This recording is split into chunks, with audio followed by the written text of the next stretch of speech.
네, 오늘은 이사야 43장 말씀을 가지고 은혜를 나누도록 하겠습니다. 먼저 말씀을 나누기 전에 제가 이제 한 주 동안 지내면서 좀 감사 제목을 먼저 나누도록 하겠습니다. 이렇게 한 주간 또 말씀을 준비하면서 여러 가지 감사의 제목들이 들었는데, 항상 상황이 요즘같이 이렇게 변동하고 바뀌는 때가 없는데요, 그럼에도 불구하고 변함없이 우리를 사랑하시는 그 신실하신 하나님이 계시다. 사실 그것이 저에게는 가장 큰 감사가 됐고, 그 무엇도 예수 그리스도의 사랑에서 끊을 수 없다. 이것이 참 마음에 감사의 제목이 됐습니다. 또 한 가지는 지난주에 태풍도 있었죠. 태풍도 있고 코로나도 있었는데 저희 성도님들 중에서 한 분도 어려움 당한 분 없으시고, 하나님이 안전하게 지켜주시고, 또 매일 말씀을 이렇게 또 올려드리는데 열심히 또 말씀 묵상하고 또 지내는 모습을 보면서 참 감사합니다, 이런 생각을 하게 됐습니다. 또 우리가 온라인으로 드리지만 여러분 또 여러 가지 여건이 안 돼서 또 그렇게 못할 수 있는데, 저희도 온라인으로 이제는 예배를 잘 드릴 수 있도록 하나님이 허락해 주시고, 또 금요일에는 줌으로 드렸는데 아주 반응이 뜨거웠어요. 그래서 우리가 다양한 방식으로 상황과 관계없이 하나님을 예배할 수 있다는 것이 참 감사하다, 그런 생각이 들었습니다. 여러분도 오늘 말씀을 마치시고 가족들과 함께 감사의 제목을 꼭 몇 가지씩 나눠보시면 좋겠습니다.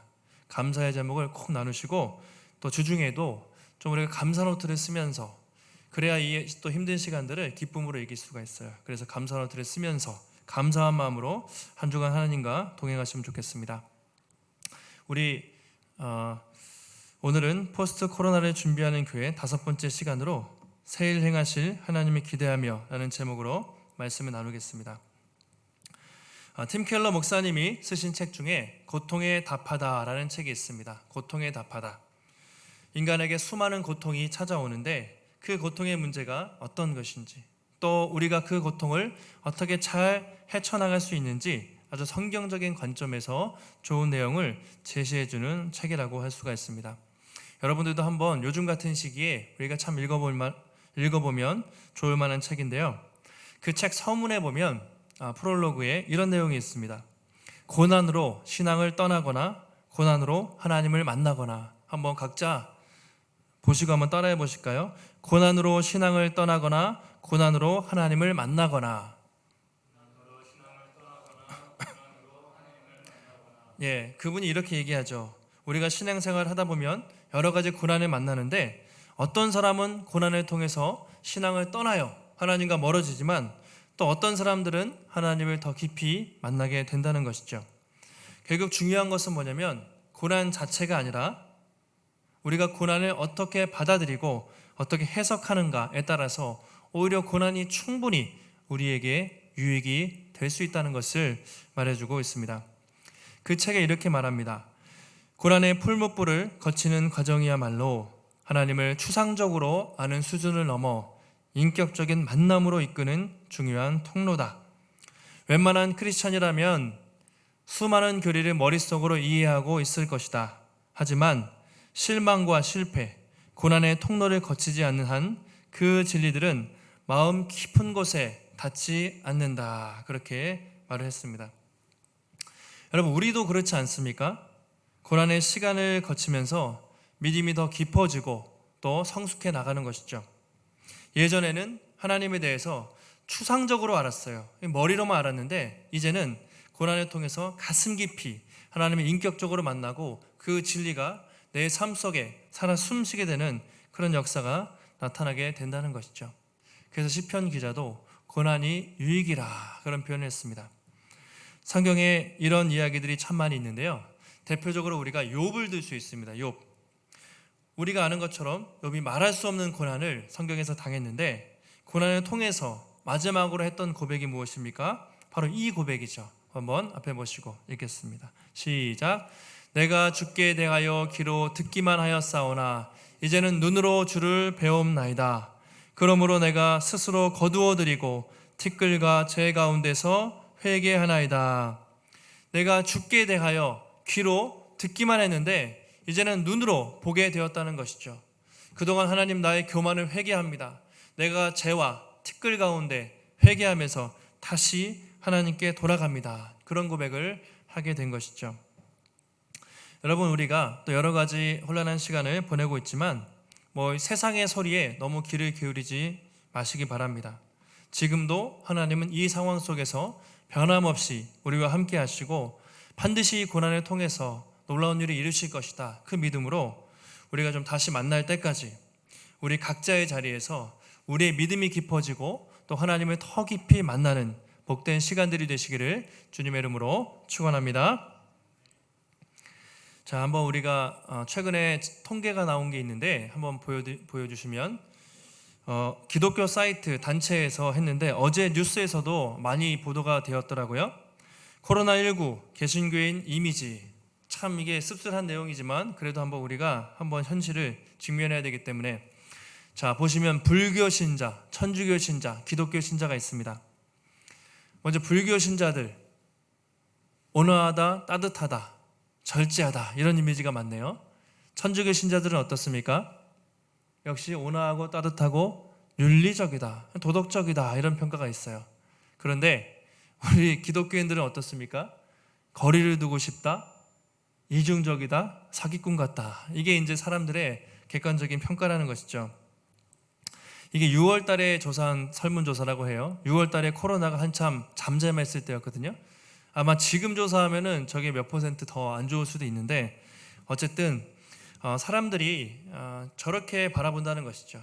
물론 더 좋으신 분들이 많고 대부분의 교회는 잘하지만 사람들이 어쨌든 언론의 보도를 통해서 또 객관적으로 보는 그 수치상 기독교인들 하면 진짜 거리 두고 싶다, 사기꾼 같다, 이런 생각을 많이 하게 된다는 것이죠. 여기까지는 참 많이 씁쓸했는데 다음 통계를 한번 보시면 다음 설문조사가 이렇게 됐습니다.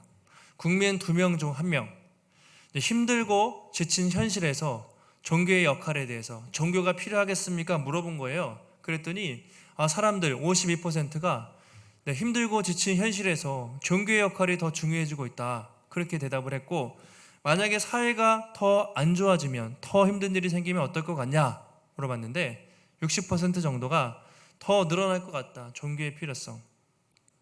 저는 이것을 보면서 그렇지, 사람들은 교회를 욕하지만 또 종교들을 욕하지만 그들도 기댈 언덕이 필요한 것이죠. 다 예수님이 필요하다는 것이죠. 예수님을 믿진 않지만 교회가 더 잘하면 사람들은 돌아올 수 있겠다, 그런 희망을 보게 됩니다.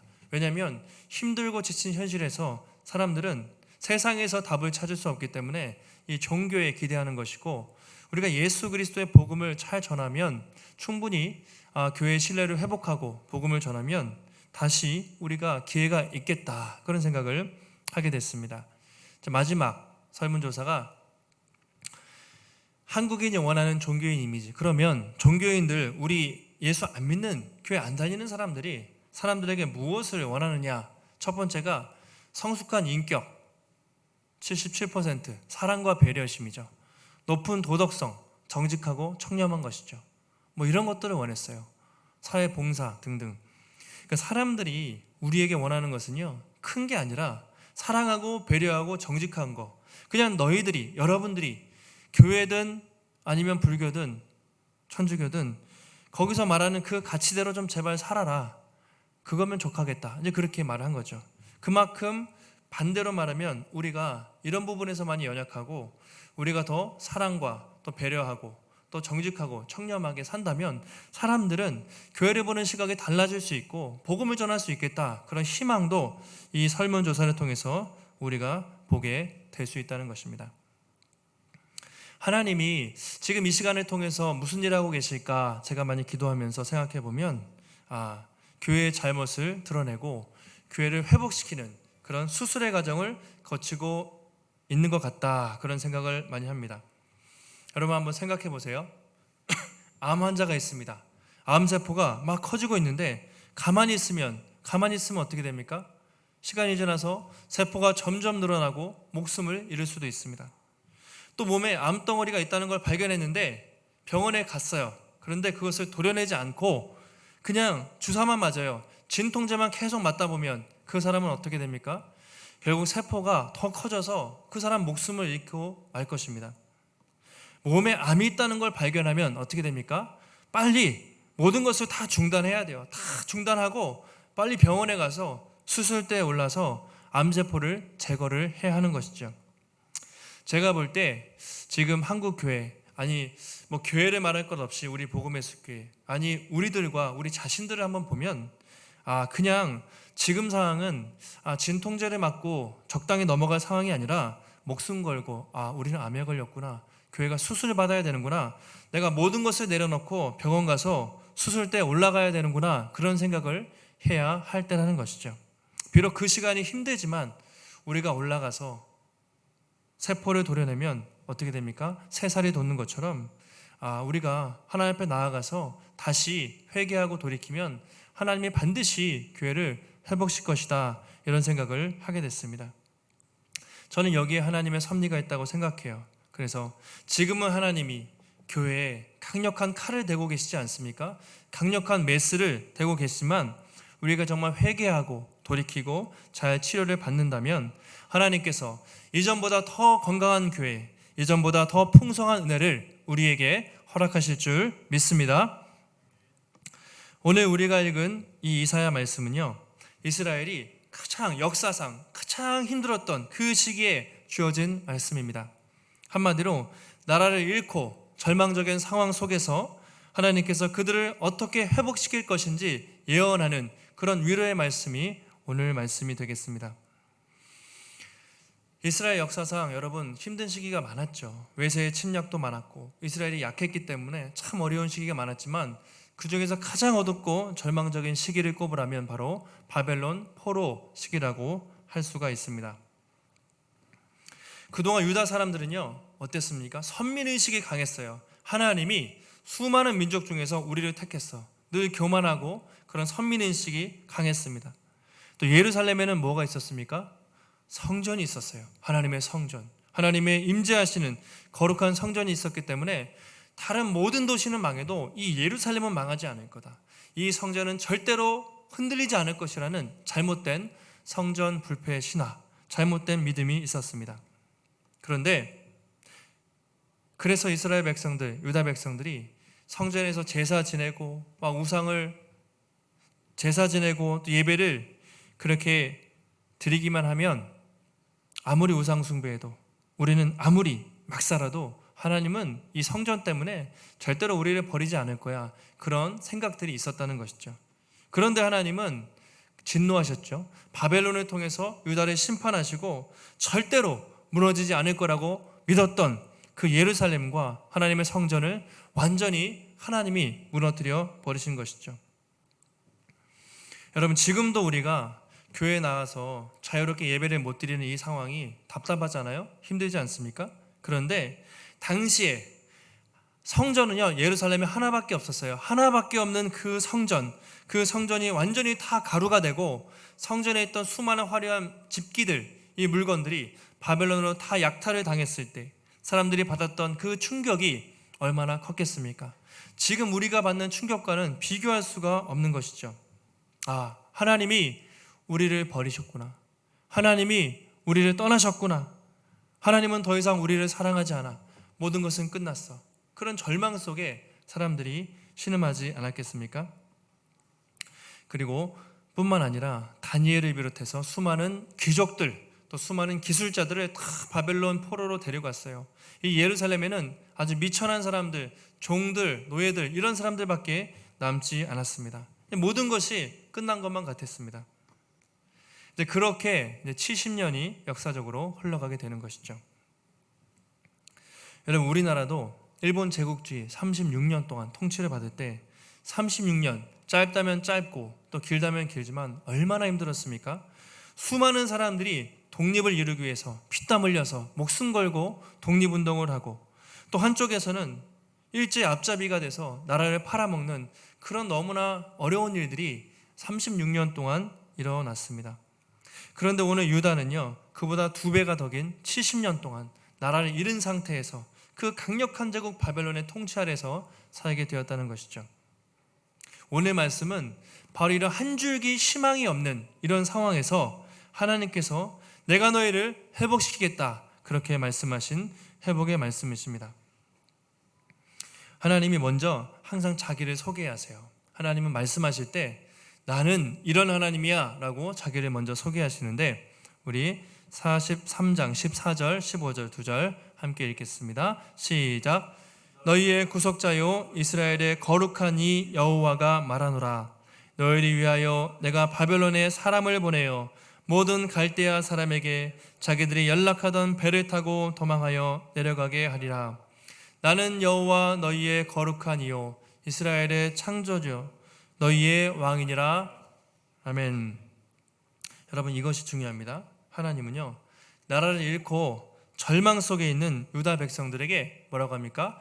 나는 너희의 거룩한 자, 나는 너희의 구속자, 또 나는 너희의 창조자, 나는 너희의 왕이다.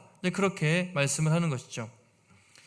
당시에 여러분, 바벨론 제국은요, 지금 가장 강력한 미국, 중국과 비교할 수 없는 훨씬 더 강력한 힘과 능력과 영향력이 있는 나라였습니다. 바벨론 느부갓네살 딱 하면 모든 사람들이 이름만 들어도 떨 정도로, 지금 미국의 트럼프 대통령 비교할 수 없을 정도로 엄청난 강력한 힘을 가지고 있는 사람이 바벨론 느부갓네살 왕이었어요. 그런 바벨론에 비하면 이 유다는 너무나 작고 초라한 볼품없는 변방의 나라였습니다. 유다에는 왕조차 없었어요. 말기에는 계속 쫓겨가고 또 포로로 잡혀가고 왕조차 변변치 않은 그런 나라였습니다. 근데 하나님이 뭐라고 말씀하십니까? 내가 너희의 구원자다. 나는 너희의 창조자야. 내가 너희의 참된 왕이다. 내가 바벨론을 무찌르고 내가 바벨론에서 너희를 해방하겠다. 하나님이 그렇게 말씀을 하는 것이죠. 그러면서 16절, 17절 보시면 나 여호와가 이같이 말하노라. 바다 가운데 길을, 큰 물 가운데 지름길을 내고 병거와 말과 군대의 용사를 이끌어내어 그들이 일시에 엎드려져 일어나지 못하고 소멸하기를 꺼져가는 등불 같게 하였느니라. 하나님이 갑자기 이 말씀을 하세요. 이게 뭡니까? 바다 가운데 큰 길을, 또 큰 물 가운데 지름길을 내고 병거와 말과 군대 용사를 이끌어내서 일시에 다 무너뜨린 이 사건이 무엇입니까? 바로 출애굽 사건을 말합니다. 수백 년 전 당시에 가장 강력했던 그 애굽을 깨뜨리고 이스라엘 백성들을 구원하신 그 출애굽 사건을 말하고 있어요.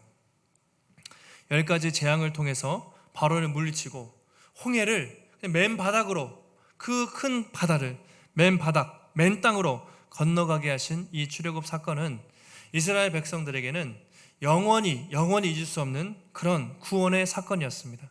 마치 우리가 1945년 8월 15일 광복의 날을 잊지 못하는 것처럼 이 출애굽 사건 하면 이스라엘 백성들에게 영원히 잊을 수 없는 그런 놀라운 구원의 사건이었습니다. 그런데 하나님은요, 아니야, 내가 이제 그것보다 더 큰 일을, 더 새로운 일을 행할 것이다, 그렇게 말씀하고 있어요. 너희는 이전 일을 기억하지 말며 옛날 일을 생각하지 말라, 이렇게 말씀하시죠. 너희는 이전 일, 그 출애굽 사건, 물론 대단한 사건이었지만 이제는 그것을 기억하지 말라. 옛전 일을 생각하지 말라. 이제 내가 앞으로 그것보다 더 큰 일을 행할 것이다, 그렇게 말하고 있습니다. 그것이 무엇입니까? 바로 19절에 나와 있죠. 함께 19절 말씀 읽겠습니다. 시작. 보라, 내가 새 일을 행하리니 이제 나타날 것이라. 너희가 그것을 알지 못하였느냐? 반드시 내가 광야의 길을, 사막의 강을 내리니. 보라, 내가 새 일을 행할 것이다. 내가 반드시 여러분 광야의 길을 내고 사막의 강을 낼 것이다. 불가능한 일을 행하시겠다고 말씀하십니다. 이것은 뭐냐면 이스라엘을 바벨론에서 구원하시겠다는 출바벨론의 사건을 선포하는 말씀입니다. 예전에 너희가 수백 년 전에 내가 애굽에서 너희를 구원하신 그 사건을 너희가 다 듣지 않았느냐? 앞으로 내가 새 일을 행할 것인데 그 일은 그때 애굽에서 행했던 것보다 훨씬 더 큰 일이다.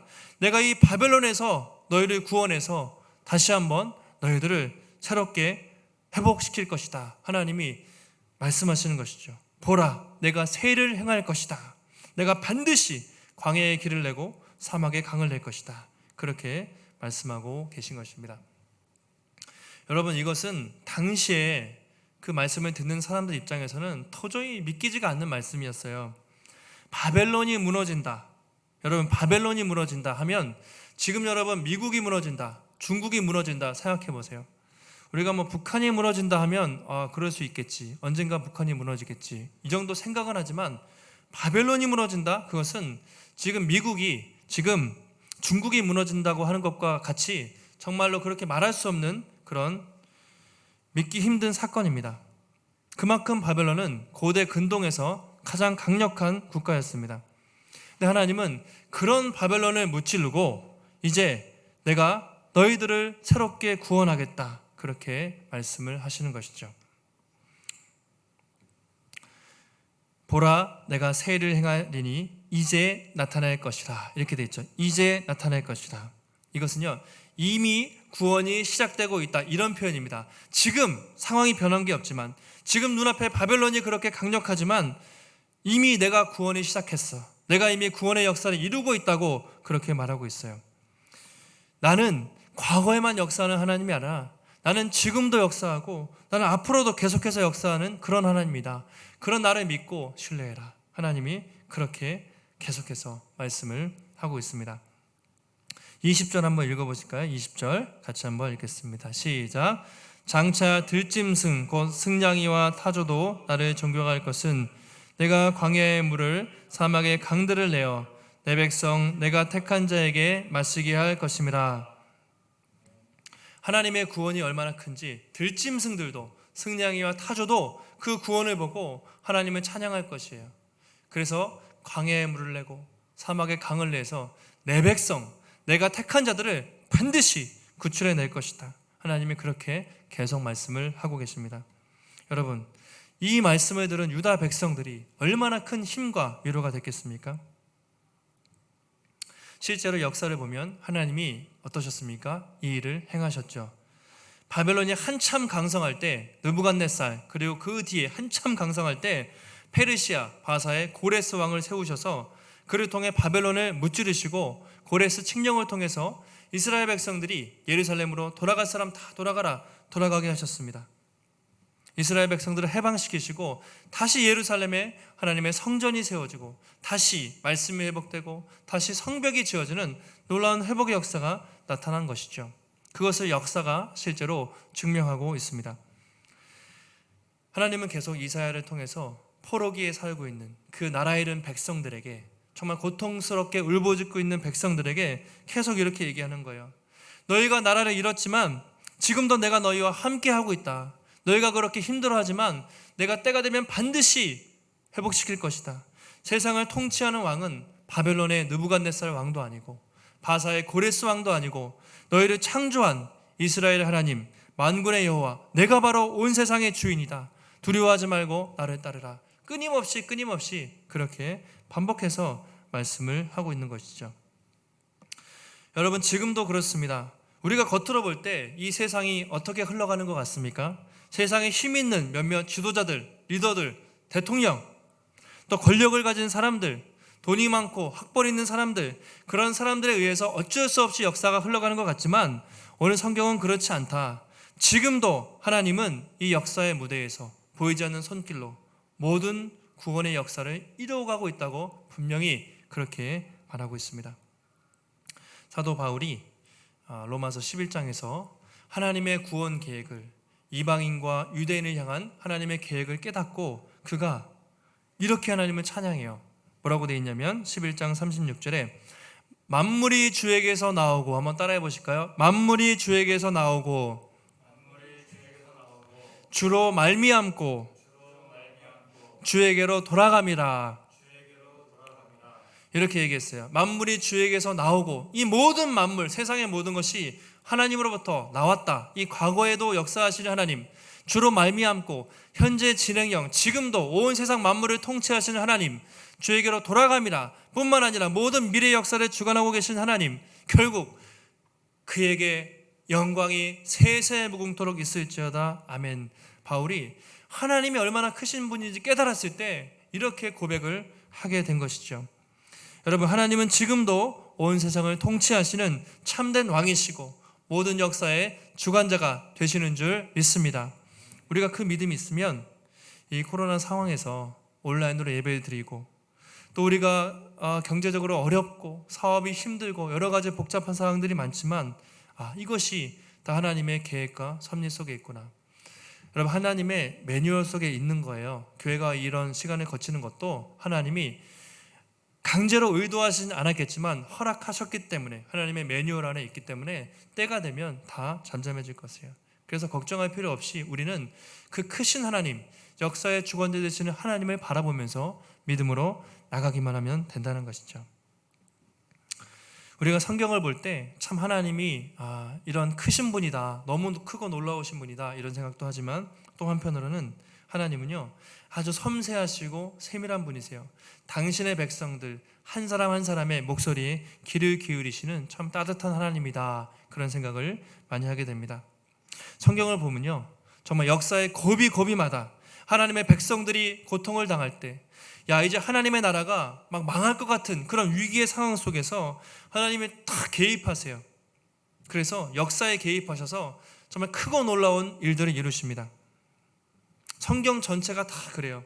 막 그냥 이스라엘 백성들이, 하나님의 백성들이, 또 교회가 쪼그라들고 죽을 것 같을 때 그 절망적인 상황에서 하나님이 딱 개입하셔서 완전히 역전시키시고 바꾸시는 그런 놀라운 구원의 역사를 우리가 성경을 통해 너무나 많이 볼 수가 있습니다. 성경의 모든 기록들이 사실은 하나님의 구원 역사입니다. 오늘도 그렇죠. 출애굽을 이루신 하나님께서 이제는 더 큰 일을 하실 것이다. 무엇입니까? 바벨론에서 구원하실 것을 말씀하시는 것이죠. 그리고 하나님은 계속해서 더 큰 일을 행하셨습니다. 바벨론에서 구원하신 것보다 더 큰 일을 행하셨습니다. 그것이 무엇입니까? 바로 2000년 전에 당신의 아들 예수 그리스도를 이 땅에 보내셔서 우리를 대신해서 십자가에서 죽게 하시고 부활하게 하심으로 모든 믿는 자에게 구원해 주시는 이 복음을 주신 것, 하나님은 놀라운 새 일을 그 뒤에도 행하셨습니다. 또 예수님이 승천하신 다음에 이 로마 시대 교회가 너무 핍박을 당했어요. 성도들이 다 죽어가는 상황에서 하나님의 성령을 통해서 성도들을 지켜주시고 교회가 더 확장되게 하셨죠. 중세시대 교황과 이 카톨릭의 압제 속에서 정말 교회가 완전히 타락했을 때 또 수많은 종교개혁가들을 통해서 교회를 지켜주셨고, 하나님은 교회가 핍박당할 때마다, 성도가 어려움을 당할 때마다 끊임없이 찾아오셔서 그들을 구원하셨던 그런 구원자 하나님이 되십니다. 그리고요 아직 하나님 지금도 새 일을 행하고 계시고 앞으로 더 큰 새 일을 행하실 것입니다. 그 큰 일이 무엇입니까? 바로 예수님의 다시 오심이에요. 아직 우리는 하나님의 완전하신 큰 일을 아직 못 봤어요. 예수님이 2000년 전에 초림하셨지만 재림하십니다. 그때가 되면 어떻습니까? 주님 다시 오시면 이 세상의 모든 고통이 끝나요. 억울하게 고통당하는 일이 끝난다는 말이죠. 성도들이 더 이상 고통당하는 일이 없다는 것이죠.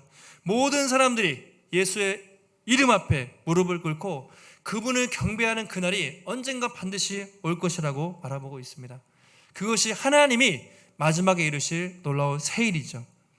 그래서 여러분, 하나님은 과거에도 출애굽하게 하시고 바벨론을 구원하시고 또 예수 그리스도를 보내시고 과거에도 새 일을 행하셨고 지금도 이 코로나 상황 속에서 새 일을 행하고 계시고 또 앞으로도 새 일을 행하실 것입니다.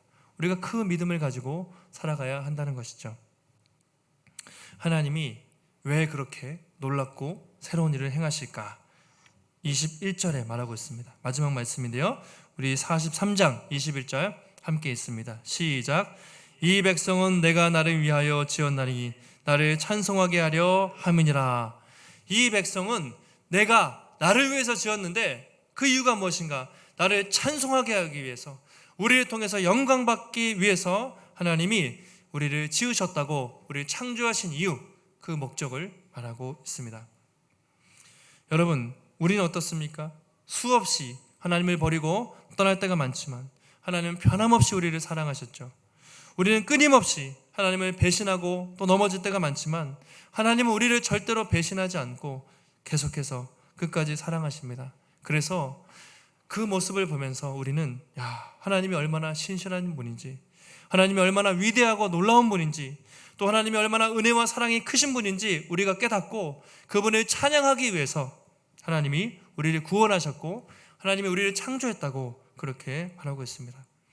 너희가 나를 찬송하게 하는 것, 찬송하는 것, 너희를 통해 영광 받는 것, 이것이 하나님이 우리를 지으신 목적이고, 우리뿐만 아니라 더 많은 사람들에게 하나님의 영광, 이름이 드러나서 더 많은 사람들이 하나님을 찬송하게 되는 것, 그것이 하나님의 가장 큰 소원이라고 그렇게 말하고 있습니다.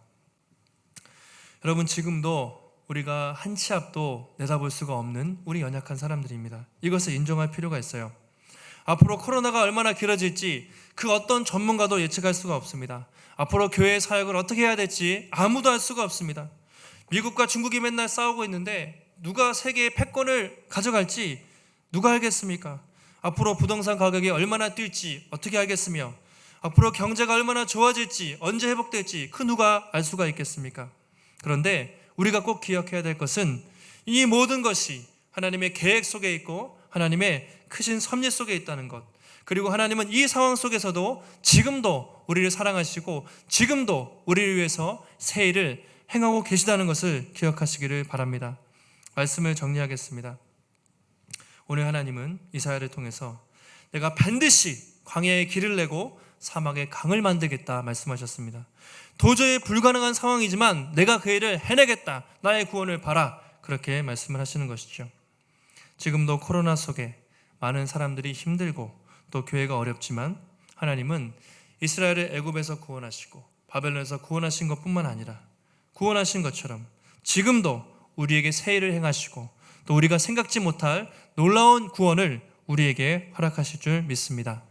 이번 한 주간에도 여러분 혼탁한 이 세상의 소리에 귀를 기울이지 마시고 지금도 온 세상을 통치하시는 하나님을 바라보시고 지금도 우리를 너무나 사랑하시는 그 예수 그리스도를 붙들고 흔들리지 않고 이 믿음의 길을 넉넉히 걸어가시는 복된 성도들이 되시기를 주님의 이름으로 축원합니다.